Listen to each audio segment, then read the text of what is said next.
चार ताकतें, गुस्से पर कंट्रोल, शहवत पर कंट्रोल, ख्याल पर कंट्रोल। अब गुस्से के लिए मिसाल दूं, हम निकालें कैसे, इसकी ट्रिक क्या है, इसका तरीका क्या है। देखिए, हर वो इंसान, जितने भी आपके इमोशन और जज्बात हैं, आप गुस्से में आते क्यों हैं, पहले ये देखिए। आपके गुस्से के आने के पीछे एक अकीदा है, तभी आप गुस्से में आते हैं। मिसाल के तौर पर, एक मोमिन वो है जिसके बाप को गाली दो, वो गुस्से में आता है, वो लड़ पड़ता है। एक और मुसलमान है जिसे गाली दो, वो गुस्से में आता ही नहीं। इन दोनों में डिफरेंस क्यों है? क्योंकि दोनों के अकीदों में फ़र्क है। उसका अकीदा यह है कि अगर कोई मेरे बाप को गाली देगा, ये मेरी बेइज्जती है, वो गैरत में आता है, वो लड़ पड़ता है। फरमाया, अकीदों के पीछे इमोशन होते हैं, एहसासात होते हैं। जब कोई आपके इमोशंस को, एहसासात को छेड़ता है, आप एक्शन में आते हैं, अमल में आते हैं, गुस्से में आ जाते हैं। मिसाल के तौर पर, आप सब मौला अली से मोहब्बत करते हैं, क्यों खुदा ने कहा किसी के झूठे खुदा को बुरा भला न कहो, कहीं वो तुम्हारे सच्चे खुदा को बुरा भला न कहे? क्योंकि झूठे खुदा को मानने वाला भी एक अकीदा रखता है, उस अकीदे के पीछे उसके इमोशंस हैं। जब तुम उसके इमोशंस को छेड़ोगे, बार बार उंगली करोगे, वो गुस्से में आएगा। रहबर ने फतवा दिया, भाई लोगों के मुकद्दसात को बुरा भला न कहो, लेकिन ये कौम समझ ही नहीं रही। ये कुरान की आयत की तफसीर है। फिर उलमा से न लड़ो, कुरान से लड़ो कि खुदा ने क्या किसी के झूठे खुदा को बुरा। हम भी कहते हैं वो झूठे हैं, हम भी कहते हैं वो झूठे इमाम हैं, लेकिन इमाम तो हैं उनके। जब मौला अली को कोई बुरा भला कहेगा, मलऊन तारिक आजम जब इमाम ज़माना को गालियां देता था, कि हमें गैरत नहीं आती थी, कि हम गुस्से में नहीं आते थे, कि हम बदला नहीं लेना चाहते थे, क्योंकि आपका एक अकीदा था कि अली बहुत मोहतरम है। आपके अकीदे को जब कोई छेड़ता था, आप गुस्से में आते थे, लड़ते थे।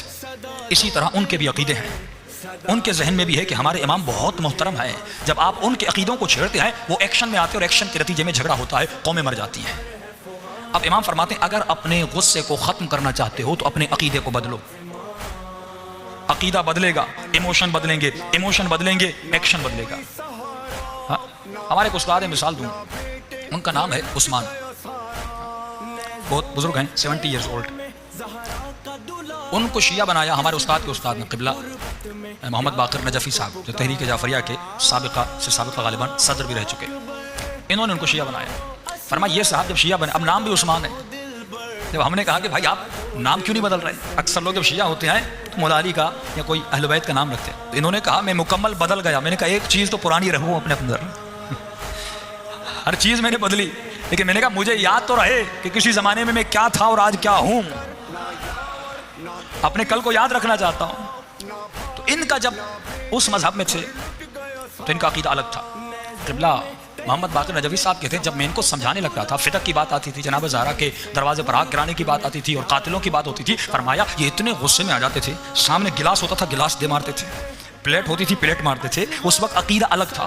जब थोड़ा कहते मैं छेड़ता था इनको, ये गुस्से में आ जाते थे। लेकिन वही शख्स है, आज अकीदा बदला, आज वही बातें करो, ये गुस्से में नहीं आता, खुश होता है। क्यों? इसका अकीदा बदल गया। अकीदे के साथ आपके इमोशन बदल जाते हैं। जनाब मालिक अश्तर के सीने पर किसी मोमिन ने मुक्का मारा, फरमाया मालिक सर झुकाते हुए मस्जिद की तरफ चले गए। इस शख्स को किसी ने कहा कि बदबख्त वाय हो तुम पर, तुमने किसे मुक्का मारा? ये अली के लश्कर का जनरल है। हाँ, पाकिस्तान में किसी फौजी को मुक्का तो मार के दिखाएं। हाँ? वो डर गया कि भाई फौजी अभी आएगा, गिरफ्तार करके ले जाएगा। मैंने किसे मारा? पता नहीं था, लाइल्मी में मारा। कहाँ है, कहाँ है? कहा अभी मालिक की नमाज का वक्त है। वो गया है मस्जिद में, इसने कहा भाई जनरल को मुक्का मारा है, यकीनन वो कुछ लोग लेकर आएगा, मुझसे बदला लेगा। किसी पुलिस वाले को आप थोड़ा बहुत कहते, आप जेल हो जाती है आपको, लेकिन इसे क्या पता ये फौजी अली का है, ये गुलाम अली का है, किरदार भी अली जैसा है। एक मरतबा दौड़ता हुआ मस्जिद गया, देखा मालिक नमाज पढ़ रहे।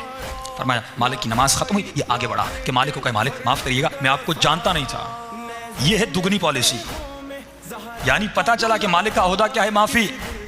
जब पता नहीं तो मुक्का।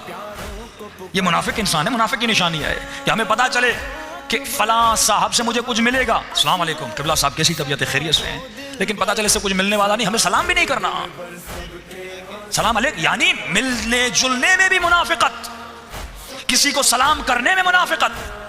कि हमारे एक मशहूर मौलाना थे, उनको किसी शहर में दावत मिली मजलिस की, न्याज भी माशाल्लाह अच्छा खासा लेते थे। एक मजलिस का उन्होंने 2.5 लाख लिया, और बानी मजलिस ने बड़ा इंतज़ाम किया। कहा जब जाने का वक्त हुआ, वो गाड़ी में बैठे, बानी मजलिस घुटनों पे हाथ रख के बैठा हुआ है, मौलाना आपका बहुत शुक्रिया, आप आए, आपने कदम नवाजी की। इन्होंने कोई उसको जवाब नहीं दिया, चले गए। तो बीच वाले शख्स ने कहा, मौलाना इतना खर्चा, इतने लाख, इतना आपको झुकाए, इतना मिले, और आपने एक जुमला भी नहीं कहा, एक शुक्रिया भी नहीं बोला।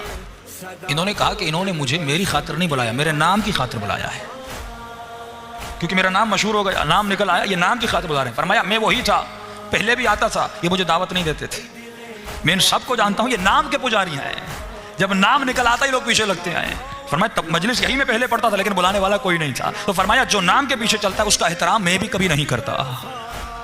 फरमाया इससे पैसे भी लेता हूँ, लेकिन दूसरे घर में क़िबला गुलाम मेहदी नजफी साहब ऐसी ऐसी जगह पर मजलिस पढ़ने जाते थे, वापसी का किराया तक नहीं मिलता था। कहते तो कोई बात नहीं, हमारे मोमिनीन आए, अल्लाह देने वाला है। तो बाज लोग नाम के पीछे होते हैं, एहतराम